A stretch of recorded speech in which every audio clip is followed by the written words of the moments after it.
So we're going to mix things up a bit this week. Usually I respond to questions from theists, but I was asked by Mania to respond to some questions they had for atheists. Let's see what they want to know.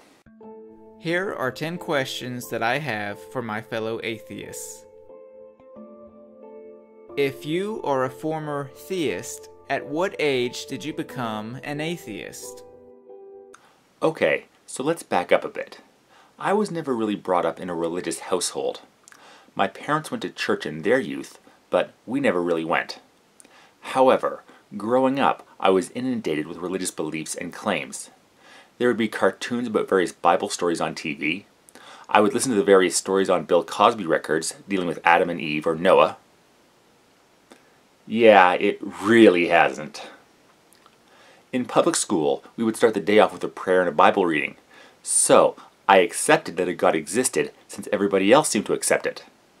As a side note, when the Ontario government decided that schools couldn't push religious beliefs on kids, that was one of the first times I realized that politics really could make change and got me started paying attention to the political world. I really don't remember the age that I would say I stopped having any kind of blind faith. I do recall laying in bed one night and started thinking about how the Moses story seemed unlikely. That was the start of my questioning that led me to thinking about how the whole Bible, and from there, any kind of theistic claims, can be dismissed if no evidence is found. Are you an outspoken anti-theist, or are you an atheist who doesn't mind religion? I don't mind religion in itself. What I really don't like is thought crime. I don't like people telling others how to think. If somebody wants to believe, then go ahead and believe. My issues with religion starts when you use those beliefs to harm others, give one group privileges over another, or try to use them to dictate how other people should live. What do you consider to be the best argument for God? I can't think of one. If I were to come across a convincing argument for God, then I have to follow where that argument led. Since I'm still not a believer, obviously no argument has convinced me. Yet. What do you consider to be the best argument against God? The lack of evidence. I have to make it clear, that doesn't prove an intelligent creator doesn't exist. But the lack of any kind of proof is why I don't accept the claims of the existence of a deity. Since, as I just said, I haven't been given any evidence to the existence of a creator deity, I have no reason to accept the claims of one. Do your loved ones, as in parents or significant other, genuinely fear that you'll go to hell? And if they do, how do you deal with their fear? No, my parents really don't believe either. My dad even cameoed in a few of these videos.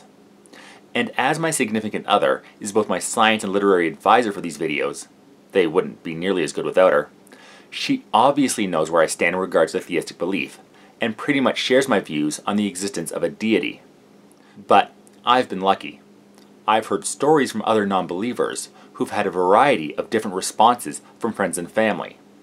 From passive-aggressive comments like, "You're a good person, it's too bad you're going to hell because you don't believe," to being cut out of their lives entirely.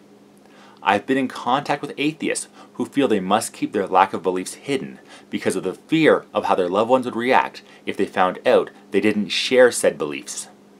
What religion do you consider to be the worst? Oh, there's probably one in Germany that does it best. Get some fresh pork and just the right spices mixed together. Delicious. He was talking about worst? You know those thick German sausages? I've never heard about a religion based around them, but they're so good it wouldn't surprise me.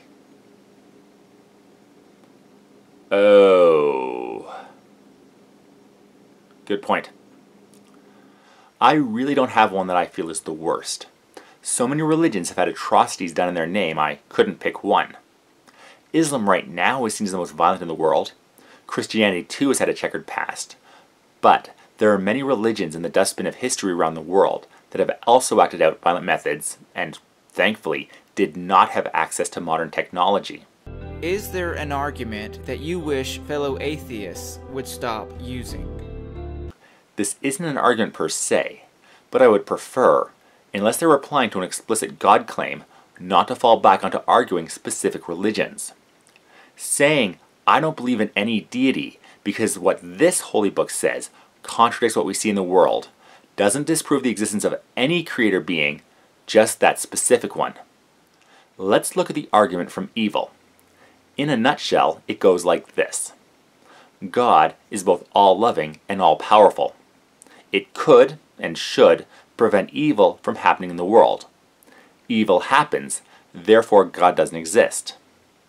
That's all well and good for disproving the existence of an all-powerful, all-loving God. But who says that if there is a deity out there, that it is all-loving? The universe could have been created by a deity who doesn't care about humanity, or worse, enjoys inflicting pain on us. For example, designing our minds and bodies to degrade as we age as a sick joke.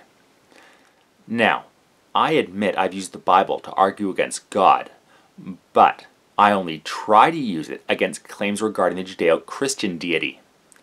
If a Christian were to claim that their God exists, then it's appropriate to use their holy text as an argument tactic. But if someone was arguing for a general divine creator being, then attempting to disprove a specific one does not say anything about the various other claims out there. And yes, as I mentioned in the first question, it was responding to a specific biblical claim that started me on the path to becoming an atheist. However, that wasn't an argument against God, but rather what led me to beginning to question and make arguments against deities in general. Have you ever changed the mind of a theist after a discussion or debate? I don't know. I've never actually heard back from anybody who said I've changed their mind, but I like to hope that my arguments have at least convinced some people to question their beliefs. What advice do you have for atheists who are brought up in religious households in communities who fear telling their peers about their lack of belief in God? The best advice I can give is to hold on. Don't be outspoken if you feel afraid to expose yourself. My thoughts are, as long as it doesn't harm anybody else, everybody should be allowed to live the life they want to, but let's face it, that isn't always the case. Yeah, it should, but we don't live in Shoodland. Ah, Shoodland, where clean-cut kids cruise Shoodland Boulevard, and the Shoodland High football team gets their optimistic asses kicked by their crosstown rival, Reality Check Tech. Yes, it might be best to stay in the closet, as it were, but who knows how many others in your community feel the same as you do, but also feel a need to keep it hidden from the rest of society. Test the waters, but lightly. If you think somebody else is in the same boat as you, in casual conversation, mention that you have an issue with a certain passage and don't understand how it applies to, or even contradicts, the real world. You might find out that you aren't the only one out there.